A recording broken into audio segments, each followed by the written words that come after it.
हरे कृष्णा दोस्तों, कहा गया है चतुराई चौपट करे, ज्ञानी गोता खाए। भोले भाले व्यक्ति को नारायण मिल जाए।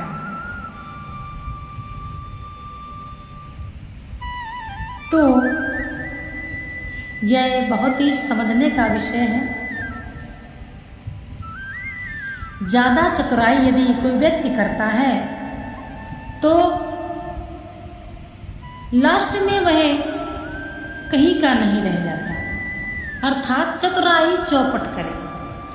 चतुराई करने वाला व्यक्ति, ज़्यादा चतुराई करने वाला व्यक्ति हमेशा लास्ट में चौपट ही होता है और ज्ञानी गोता खाए। अब मान लीजिए किसी को ज्ञान है और ज्ञान के साथ साथ उसको अहंकार भी है, क्योंकि भगवान को पाने के लिए ज्ञानी या अमीर होना या सुंदर होना ऐसा कुछ भी नहीं है। ज्ञानी गोता खाए। जो ज्ञानी है वह अपने ज्ञान के ही घमंड में रहेगा, अर्थात वह भक्ति का भाव जो होता है वह अपने हृदय में कभी नहीं प्रकट कर सकता है।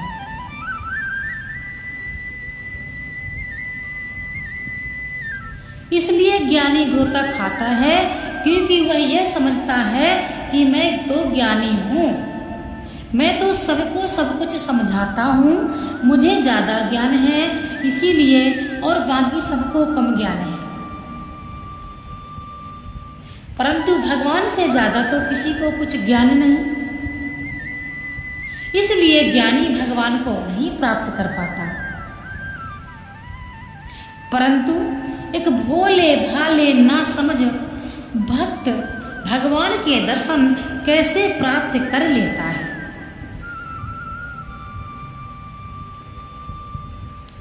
ज्यादातर तो आप लोग यदि गीता रामायण जो भी आप पढ़ते हैं तो बहुत से ऐसे आपको कथाएं सुनने को मिलती हैं जो बचपन से ही अपना घर छोड़कर बाल्यावस्था से ही जंगल में जाकर भगवान की भक्ति करना प्रारंभ कर दिया और भगवान ने उसको अपनी गोद में बिठाया, जैसे बालक ध्रुव। इसीलिए यदि आप गीता रामायण शास्त्र पढ़ते हैं हिंदू धर्म में तो यह सभी को जानना चाहिए कि हमको भगवान को पाने के लिए अमीर होना, सुंदर होना और अधिक ज्ञान की आवश्यकता नहीं है। यदि हम भगवान का अपने मन से नाम का जप करते हैं और भगवान के ही ध्यान में अपनी हम प्रीत लगाते हैं, हमारा सब कुछ ईश्वर ही है, संपूर्ण जगत में ईश्वर ही व्याप्त है, उसी को भगवान प्राप्त होते हैं। इसीलिए भगवान ने मनुष्य की रचना तो किया है, परंतु हर मनुष्य में इतनी कमियां रखी हैं ताकि हर मनुष्य को यह एहसास होता है कि मैं यह कर लेता हूँ लेकिन मैं यह चीज़ नहीं कर सकता, अन्य व्यक्ति करता है। इसीलिए उस मनुष्य को मनुष्य अल्पज्ञ है, ताकि मनुष्य को ज्ञान यह रहे कि आखिर दुनिया मैं नहीं भगवान चलाता है, भगवान चलाते हैं। मनुष्य के पास यदि मनुष्य के कहे अनुसार, कथना अनुसार कुछ होता तो यह संसार या तो स्वर्ग ही बन गया होता या तो नरक ही बन गया होता। क्योंकि आजकल थोड़ी सी अगर किसी से लड़ाई होती है तो व्यक्ति कुछ भी श्राप देता है, कुछ भी बोलता है, तुम्हारे साथ ऐसा होगा, तुम्हारे साथ ऐसा होगा, परंतु होता कुछ नहीं है। क्योंकि मनुष्य के भी तो सिर में कलयुग बैठा है।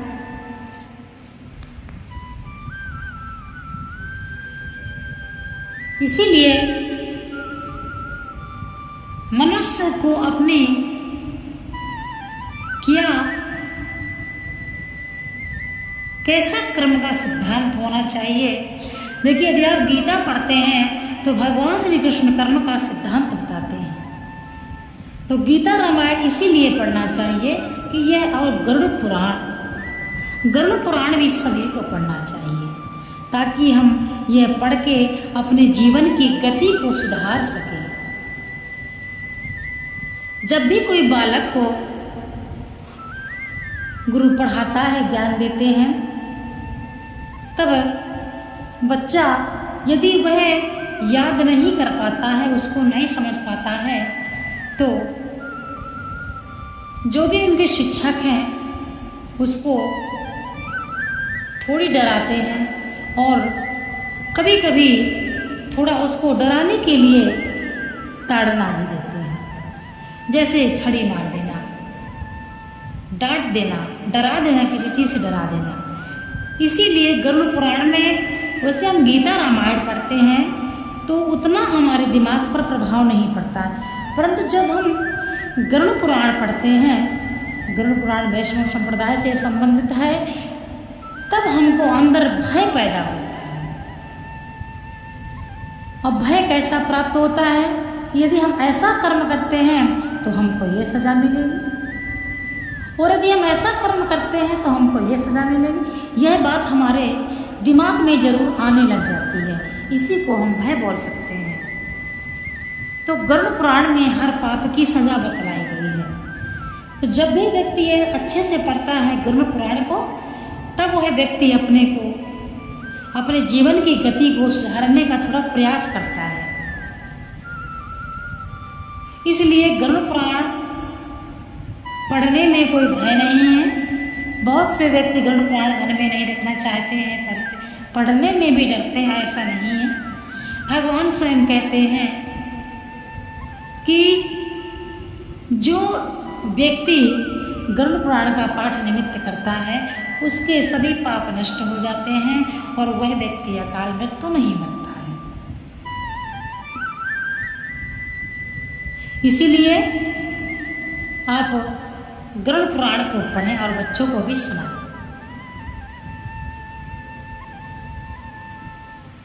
इसीलिए मनुष्य की भगवान ने रचना करी है, परंतु बहुत सी कमियां हैं। कोई भी मनुष्य यदि कह दे कि मैं सब कुछ जानता हूँ, या तो वह कोई दैवी शक्ति होगी या तो वह झूठ बोल रहा हो, क्योंकि सब कुछ, सारा सामर्थ्य ईश्वर में ही है। सभी मनुष्य अल्पज्ञ है। मनुष्य अपने भविष्य की नहीं जानता है। इसलिए संपूर्ण जगत में ईश्वर ही व्यक्त है, ईश्वर ही परिपूर्ण है। ऐसा मन में विश्वास करके, अपने आराध्य पर भरोसा करके, जो भी आप भक्ति करते हैं, नियम से जो भी आप पूजा पाठ करते हैं, उसमें भगवान आपकी सभी मनोकामना पूर्ण करते हैं और आपकी पूजा का संपूर्ण फल आपको प्राप्त होता है। तो श्राद्ध पक्ष में हमने बताया बहुत सी चीजों को आपको ध्यान रखना है, क्योंकि सितंबर का महीना चल रहा है। 17 सितंबर से श्राद्ध पक्ष प्रारंभ है। इसीलिए श्राद्ध पक्ष में हम पहले भी बता चुके हैं कि रात्रि में भोजन करके जूठे बर्तन न डालें। प्रातः अपने बिस्तर से उठने के पश्चात बिस्तर को तुरंत ठीक करें, समय से स्नान करें, जो भी भोजन बनाए स्नान करके बनाएं और गौ को और काग को जरूर निकालें।